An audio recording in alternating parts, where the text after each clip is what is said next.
कभी सोचा है कि क्यों कुछ लोग नाकामी के बाद और भी मजबूत हो जाते हैं जबकि कुछ लोग बिखर जाते हैं? इसका जवाब एक ऐसी मनोवैज्ञानिक खोज में छिपा है जिसने हमारे सोचने के तरीके को ही बदल दिया। चलिए इस दिलचस्प दुनिया में थोड़ा और गहरा उतरते हैं। ये कहानी है मनोवैज्ञानिक कैरल ड्वेक की। उन्होंने 10 साल के बच्चों को कुछ बहुत ही मुश्किल पहेलियां दी। एक बच्चा जब एक कठिन पहेली पर अटका तो पता है उसने क्या किया? उसने अपनी कुर्सी आगे खींची, हाथ मले और चिल्लाया, वाह, मुझे चैलेंज पसंद है। वो फेल होने से डरा नहीं, बल्कि एक्साइटेड हो गया। और यहीं से एक बहुत बड़ा सवाल पैदा होता है। ऐसा क्यों है कि कुछ लोग मुश्किलों को एक मौके की तरह देखते हैं, जबकि दूसरों के लिए वही मुश्किलें हार का पैगाम बन जाती हैं? इसका जवाब हमें दो बिल्कुल अलग रास्तों की तरफ ले जाता है। तो इसका जवाब पता है कहाँ है? हमारे दिमाग में ही। ये एक बहुत ही सरल लेकिन ताकतवर विश्वास है। ये कोई पैदा होने वाला गुण नहीं है, बल्कि एक नजरिया है, एक सोच है। आइए देखते हैं कि ये दो रास्ते कौन से हैं। तो जो पहला रास्ता है उसे कहते हैं फिक्स्ड माइंडसेट या स्थिर मानसिकता। इस सोच वाले लोग मानते हैं कि उनकी काबिलियत, जैसे इंटेलिजेंस या टैलेंट, वो फिक्स्ड है, पत्थर की लकीर है, उसे बदला नहीं जा सकता। और इसीलिए वो हर वक्त खुद को स्मार्ट या टैलेंटेड साबित करने की जल्दी में रहते हैं। और फिर आता है दूसरा रास्ता, ग्रोथ माइंडसेट या विकासवादी मानसिकता। इस सोच वाले लोग मानते हैं कि उनकी काबिलियत को मेहनत से, सही तरीकों से और दूसरों की मदद से बढ़ाया जा सकता है। ये सोच खुद को साबित करने के बजाय सीखने का एक जुनून पैदा करती है। तो देखिए, बुनियादी फर्क बस इतना सा है। फिक्स्ड माइंडसेट में मकसद होता है कि हर हाल में स्मार्ट दिखना है, लेकिन ग्रोथ माइंडसेट में मकसद होता है सीखना, भले ही शुरू में कोई स्मार्ट न दिखे। ये छोटा सा फर्क दुनिया को देखने का पूरा नजरिया ही बदल देता है। अब ये जो आप देख रहे हैं ना, ये एक तरह का मैप है। ये दिखाता है कि सिर्फ एक विश्वास कि इंटेलिजेंस फिक्स्ड है या उसे बढ़ाया जा सकता है, कैसे हमारे पूरे रवैये को बदल देता है। ये चुनौतियों, रुकावटों और मेहनत को लेकर दो अलग अलग दुनियाएं बना देता है। अच्छा, अब आते हैं फेलियर पर, यानी असफलता पर।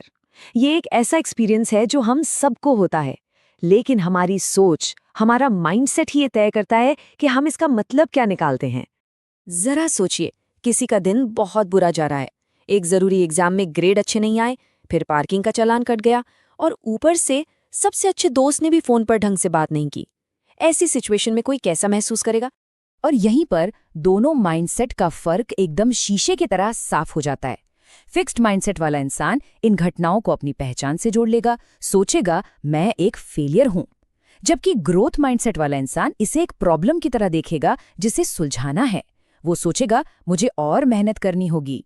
वो इसे एक पर्सनल अटैक की तरह नहीं लेगा। इसकी एक बहुत ही कमाल की मिसाल है जिम मार्शल, एक मशहूर फुटबॉल प्लेयर जिन्होंने एक बार नेशनल टीवी पर अपनी ही टीम के खिलाफ स्कोर कर दिया। सोचिए, कितनी बड़ी पब्लिक बेइज्जती। एक फिक्स्ड माइंडसेट वाला इंसान शायद इससे टूट जाता, लेकिन मार्शल ने इसे सीखने का एक मौका बनाया, जिसने उन्हें पहले से भी ज्यादा मजबूत कर दिया। चलिए अब मेहनत की बात करते हैं। ये एक और एरिया है जहां दोनों माइंडसेट बिल्कुल अलग अलग तरीके से सोचते हैं। फिक्स्ड माइंडसेट वालों का लॉजिक थोड़ा अजीब होता है। वो सोचते हैं अगर कोई सच में टैलेंटेड है तो उसे मेहनत करने की क्या जरूरत है। उनके लिए मेहनत करना इस बात का सबूत है कि किसी में असली टैलेंट है ही नहीं। लेकिन देखिए, महान कोच जॉन वुडन की सोच बिल्कुल अलग थी। उनका कहना था कि मेहनत किसी चैंपियन के कैरेक्टर का हिस्सा होती है। टैलेंट तो आपको टॉप पर पहुंचा सकता है, लेकिन वहां टिके रहने के लिए मेहनत ही काम आती है। और शायद इसका सबसे बड़ा एग्जाम्पल है माइकल जॉर्डन। उन्हें उनकी हाई स्कूल बास्केटबॉल टीम से निकाल दिया गया था।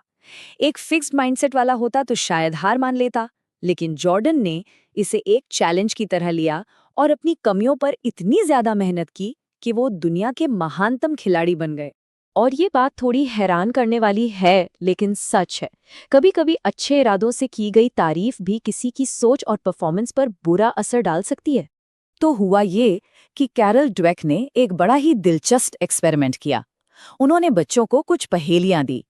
जब बच्चों ने उन्हें सॉल्व कर लिया तो आधे बच्चों से कहा, वाह, तुम तो बहुत स्मार्ट हो, और बाकी आधे बच्चों से कहा, वाह, तुमने तो बहुत मेहनत की। और इसके बाद जो नतीजे आए वो सच में चौंकाने वाले थे। जब बच्चों को और मुश्किल पहेलियां दी गईं, तो जिन बच्चों की स्मार्ट होने के लिए तारीफ हुई थी वो जल्दी घबरा गए और हार मान बैठे। लेकिन जिन बच्चों की मेहनत के लिए तारीफ हुई थी वो और ज्यादा मोटिवेट हो गए और कोशिश करते रहे। इससे ये पता चलता है कि किसी के टैलेंट की तारीफ करना कितना खतरनाक हो सकता है। तो सवाल उठता है, क्या लोग अपनी सोच में हमेशा के लिए फंस जाते हैं? बिल्कुल नहीं। अब सबसे जरूरी सवाल पर आते हैं, क्या कोई अपनी मानसिकता बदल सकता है? और ये वो सवाल है जो शायद हम सबके दिमाग में आता है। क्या किसी की सोच, उसका माइंडसेट हमेशा के लिए फिक्स हो जाता है या उसे बदला भी जा सकता है? और इसका जवाब है बिल्कुल, एक जोरदार हाँ। माइंडसेट कोई पत्थर की लकीर नहीं है, ये सिर्फ एक विश्वास है, एक सोच है। और अच्छी बात यह है कि सोच को, विश्वासों को बदला जा सकता है। तो फिर ये बदलाव कैसे लाया जाए? पहला कदम है अपनी फिक्स्ड माइंडसेट वाली सोच को पहचानना और उसे स्वीकार करना। दूसरा कदम, उस अंदर की आवाज को एक नाम देना जो कहती है तुमसे नहीं होगा। और तीसरा कदम, उस आवाज से ग्रोथ माइंडसेट के साथ बात करना और उसे सीखने के सफर पर अपने साथ चलने के लिए मनाना। तो इस पूरी बातचीत का निचोड़ क्या है? पहली बात, कामयाबी स्मार्ट दिखने में नहीं बल्कि सीखने में है। दूसरी, नाकामी कोई परमानेंट ठप्पा नहीं है बल्कि आगे बढ़ने का एक मौका है। और तीसरी, मेहनत कमजोरी की निशानी नहीं बल्कि मास्टरी हासिल करने का रास्ता है। देखिए, जिंदगी हमें जो भी हुनर या काबिलियत देती है वो तो बस एक शुरुआत है। असली खेल तो इस बात का है कि हम उन चीजों के साथ करते क्या हैं। तो सवाल बस इतना है कि आप कौन सा सफर चुनते हैं, एक जगह रुके रहने का या लगातार आगे बढ़ते रहने का।